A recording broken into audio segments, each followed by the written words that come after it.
All right, let's get started. So, Ben, you are well known in the Bitcoin space, Bitcoin Twitter, as the wine guy.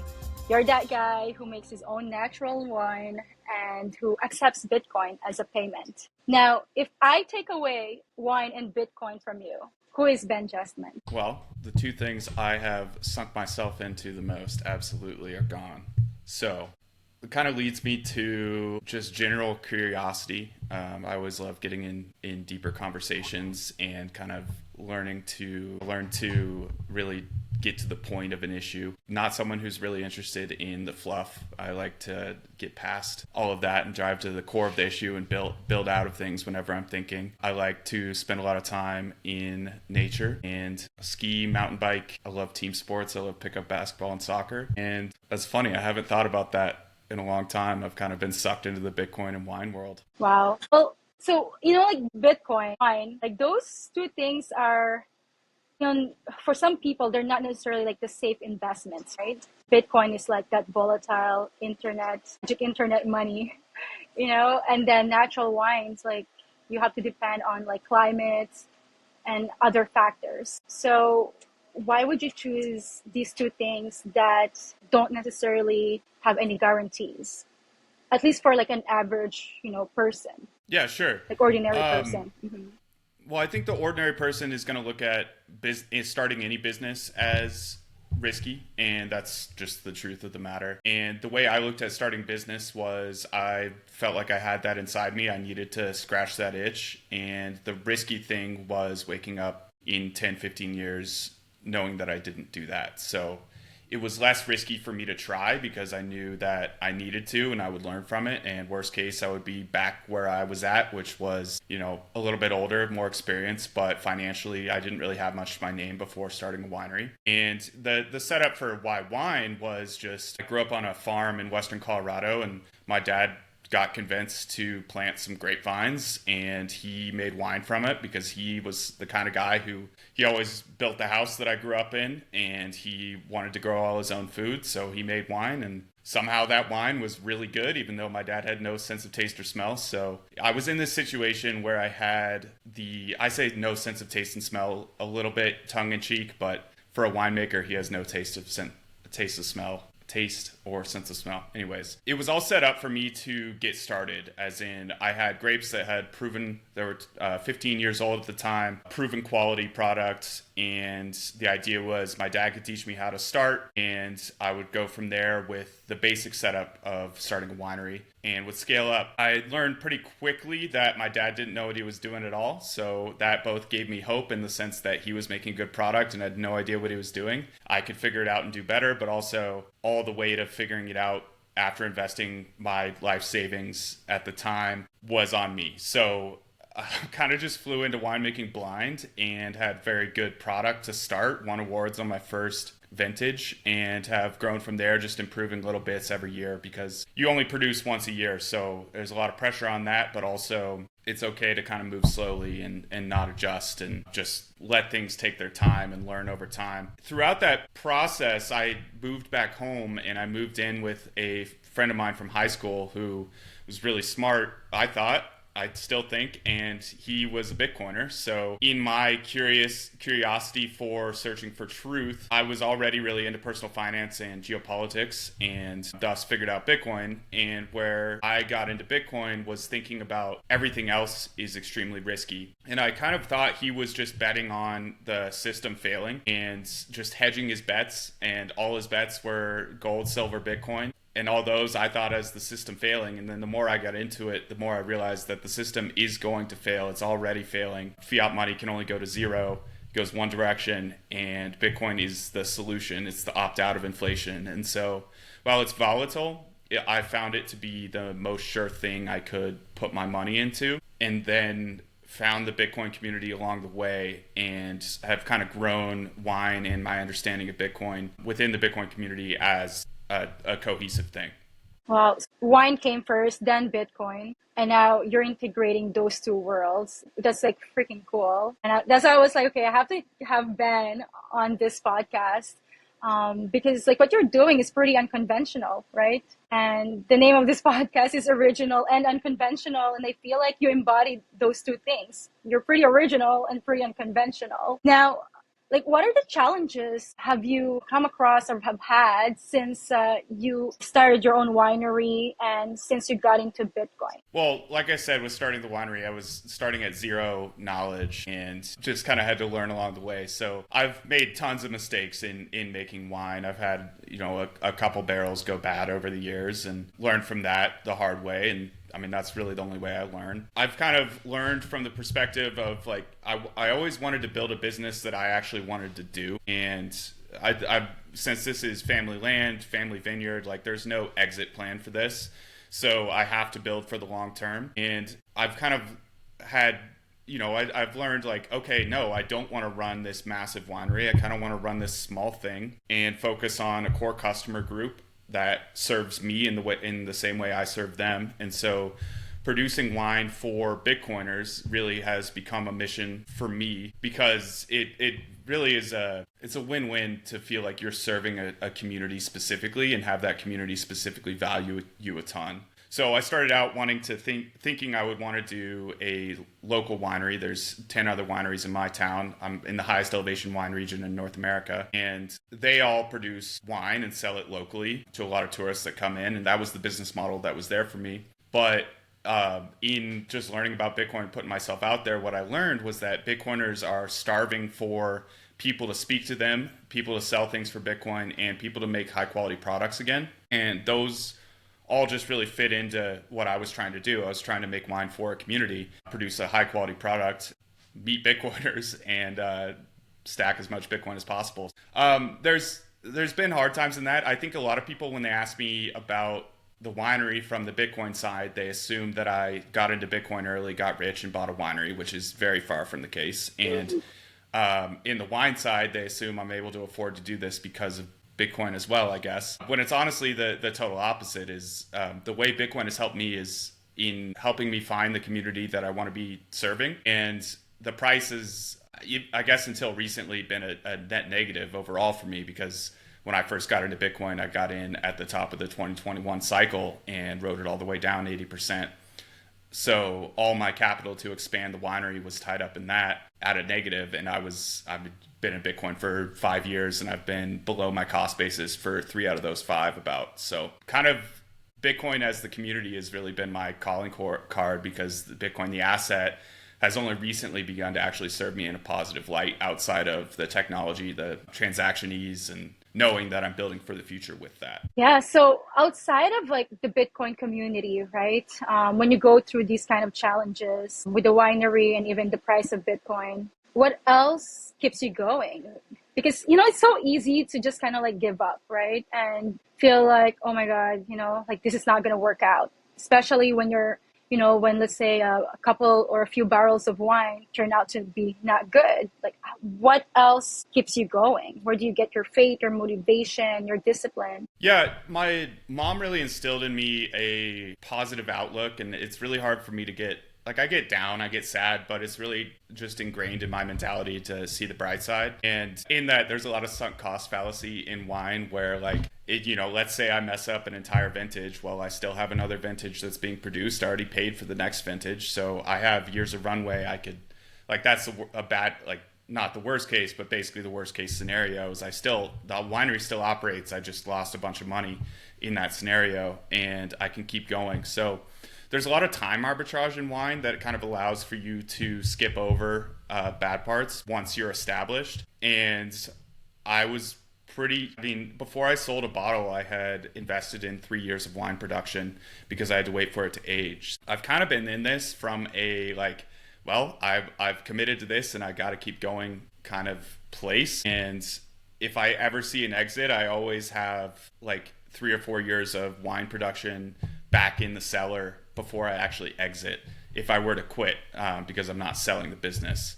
So I don't know, keeping going is kind of just like I want to build the life that I want to live, and the wine is a huge part of that. And I just need to continuously find ways to improve the quality of life, which means improving the quality of the business, which also means improving the quality of my health and well-being in a lot of ways, because I am the business. And I see like you're on Twitter a lot, and that's how you met a lot of these Bitcoiners too, right? Who are supportive of you.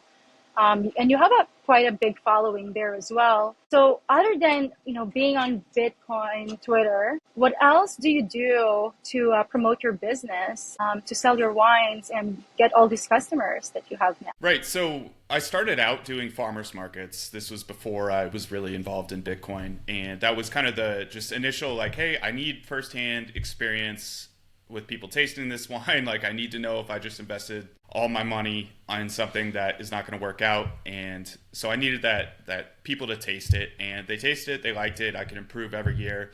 And it was a way for me to just get sales without a huge expense for building a tasting room and investing in that part of the business. That grew. I got into better and better farmers markets, sold to better and better people, but ultimately that was always a means to an end. It was always just a way to get started, get some sales under the belt, get the wine moving, get notoriety, and then move into the next phase. And so that next phase, when I first started out, was always going to be a tasting room in my hometown, like I said before.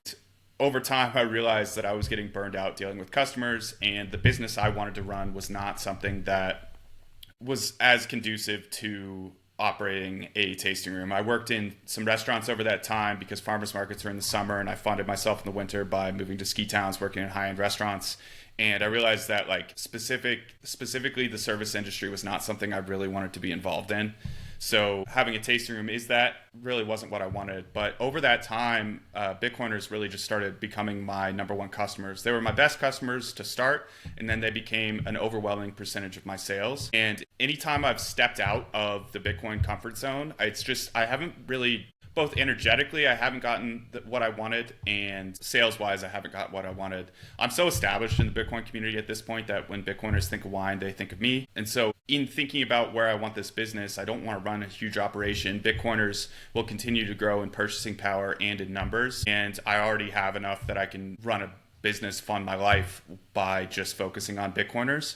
So with that continued growth in their financial ability to afford my wine and their growth in numbers, I just don't have much motivation to move away from Bitcoiners in the time being. There's a future, 5-10 years from now where my life changes. Maybe I have kids or something and I want to be a little bit more service oriented in my hometown. But as of now, my focus is really just Bitcoiners, working within the Bitcoin community, helping that grow and foster a sense of like ability to change the world just with your purchasing actions. And I've seen a lot of awesome businesses come up in the years that I've been doing this, doing a similar thing, focusing on Bitcoiners first, building high quality products, accepting Bitcoin, obviously. And that's been super cool to see. And I think we're really just in the infancy of people looking at Bitcoin as a mark of quality for certain products. And I want to lean in. Yeah, like even with me, right? I started tallow and free.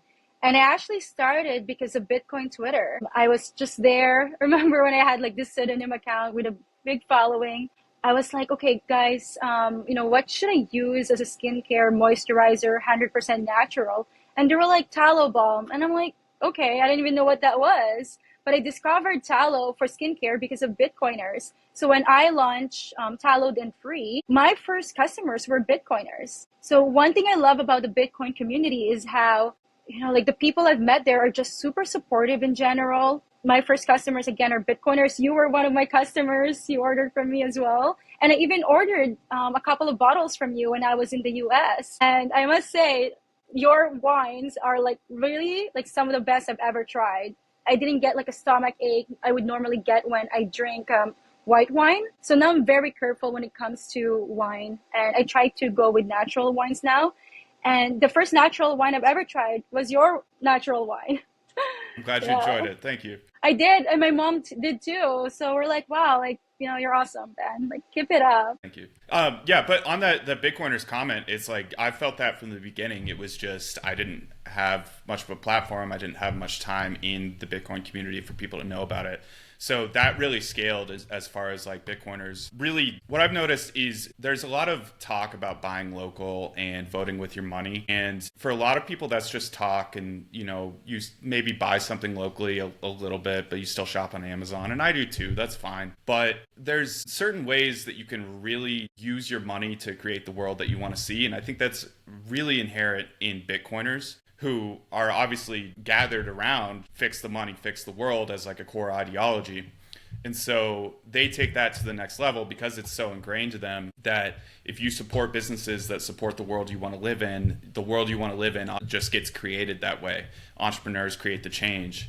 And so I just continuously see that wasn't just a couple customers thing. That was this like broad inherent thing within Bitcoiners. And there's differences in everyone, but that's the general thing I notice. And so in having Bitcoiners as my customers versus having general population, even people who care about my product in low intervention natural wine, I notice a massive difference. And it's, yeah, like I said, it's my entire business now. It's something I've oriented everything in my life towards. So it's something I just want to continue because I see how powerful it is. And I see just more and more people coming this direction because that energy is infectious, and it just takes time. It's slow. It's frustrating to have Bitcoin, the price, not do what you think it's going to do, but it's also frustrating that people don't understand Bitcoin and lump it in with scams or I don't know. It's just this whole other massive part of my life that is unexplainable to the people I meet outside of Bitcoin. What advice would you give to anyone who is in the Bitcoin space now,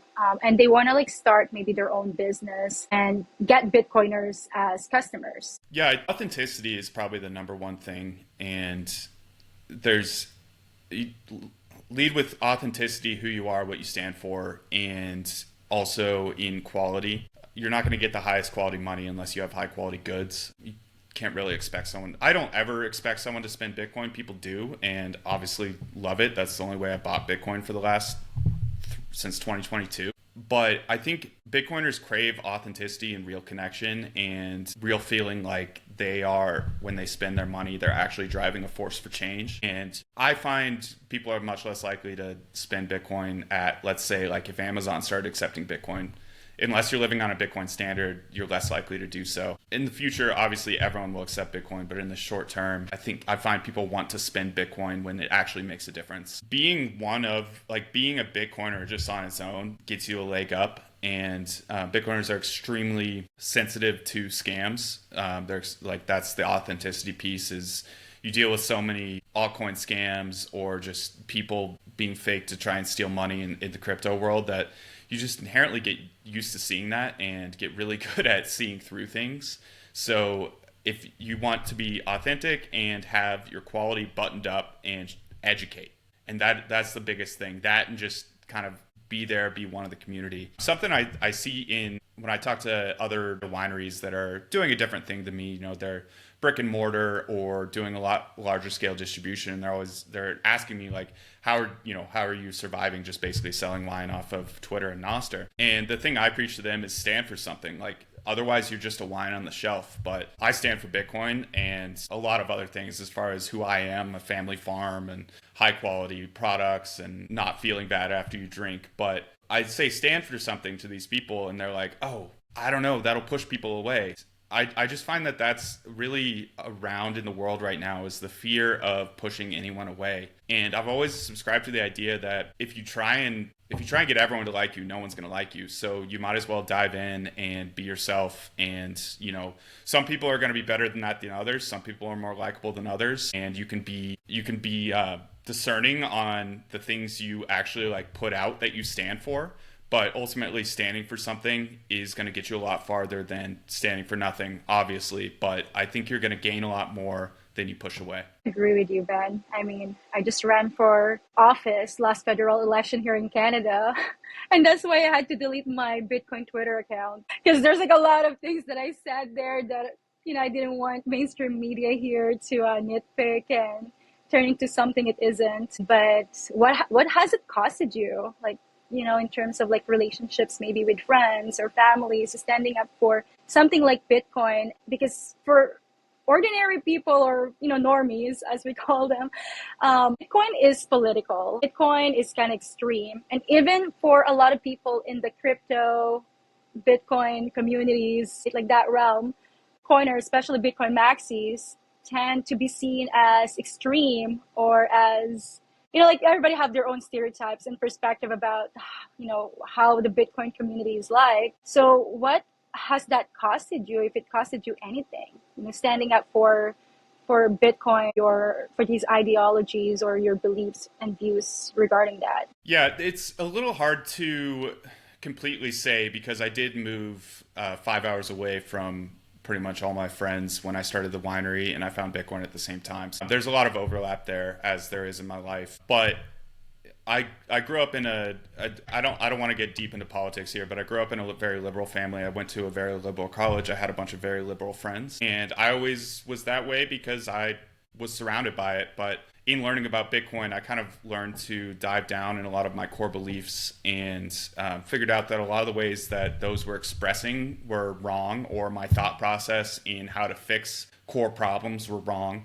And so my political ideology has gone from, I guess, voting for socialist politicians to, I'm honestly, like, the only thing I feel comfortable saying is I'm a Bitcoiner, because I don't really think politics will fix the world in the way I want. And if we argue about what the best political system is, like, if we haven't fixed the money, then nothing changes. So I'm at the let's fix the money, and then we can discuss any other big changes as far as politics or society. Even if I have opinions on little things, it's like none of this matters until we fix the money, change the incentives for politics. So in kind of learning about how to think these certain ways and switching my expression of my views, I definitely got a little testy with some friends, because it's hard to, some older, like especially college friends, because they feel the opposite way, and politics gets heated. It's kind of pushed things away, and it's just like I've moved to building a different life and lifestyle than what I previously was. So you grow and you change, and that's done some things. Also,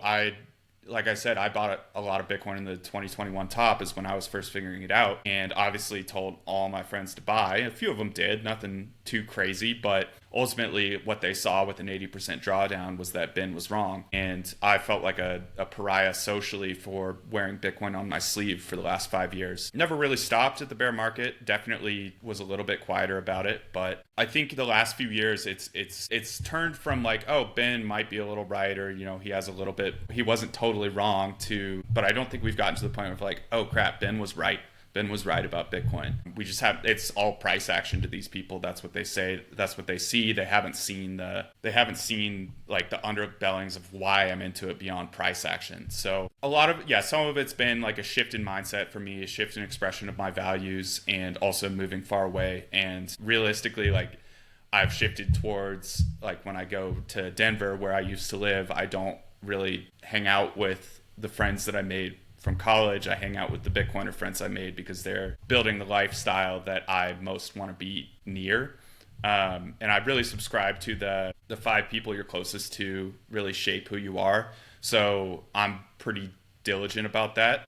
Just try and put myself in situations where I'm constantly around people that are building lives I want. Luckily, I live in a town, a farming town, that has a big mix on the political spectrum, a big mix on the lifestyle spectrum, from hippies to hardcore ranchers. But what I find is a lot of people move here for self-sovereignty, which I really value. The hippies want to live off the grid. The ranchers want to have their cows and sell them and do their own thing and not have anyone stop them. So the sovereignty really binds my community together. It's been really nice to see. And it's just, I'm lucky to be in a small town that values certain things that I do. That's awesome. I mean, it sounds like it's like a TV show almost, or like a movie, like the way you describe it.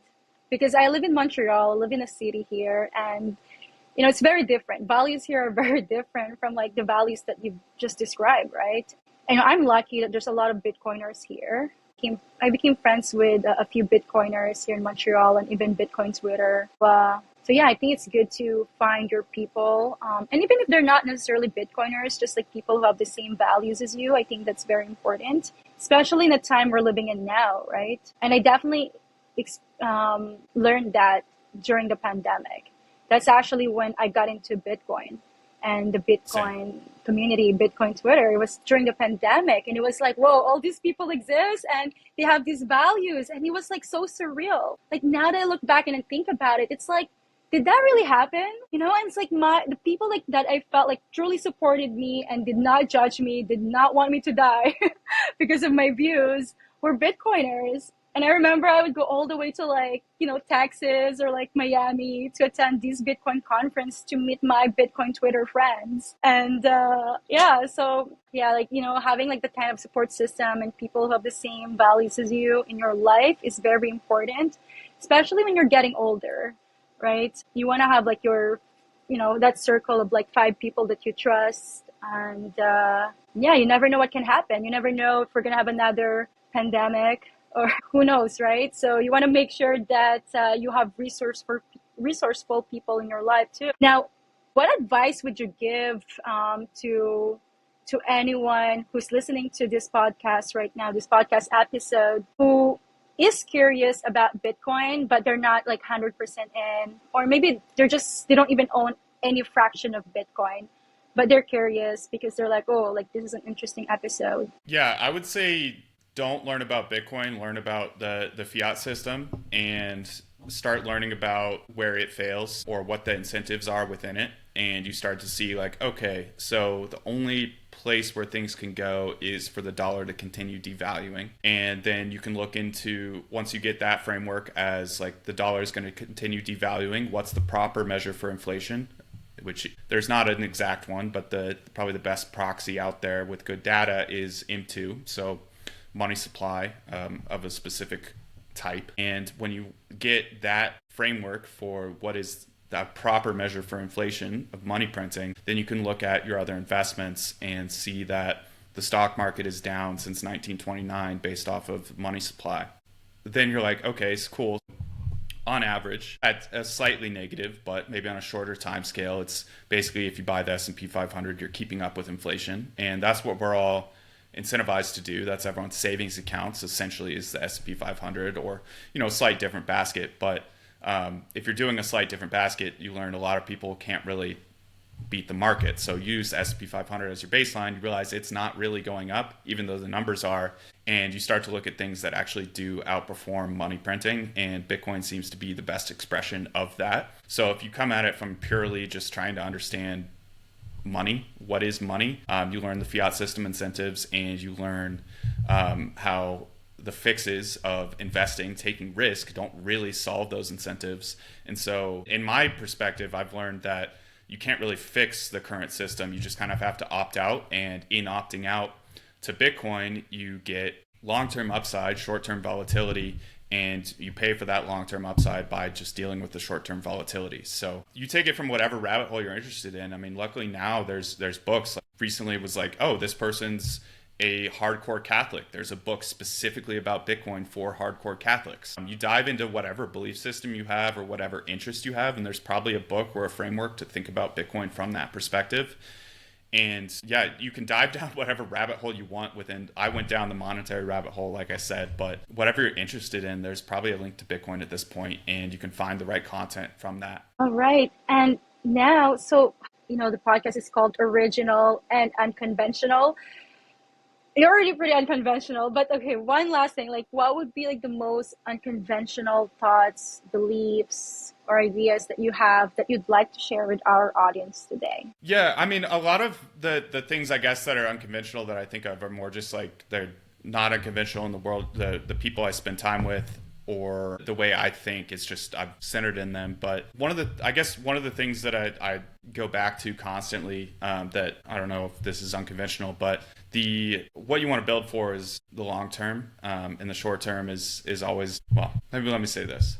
Life's about solving problems, and you want to build a life that's about solving the problems that you enjoy solving. And so if you zoom out on your life and you try and picture what you want to be 10, 20, whatever your deadline years are, then go back and look at your life now and see, are the things that I'm doing leading towards that? It can give you a really clear outlook as far as like what you're doing day to day, if that gets you to your final goal. And so I don't know, I find myself zooming out way more than zooming into the short term. I'm focused way more on the future, to my own detriment at times.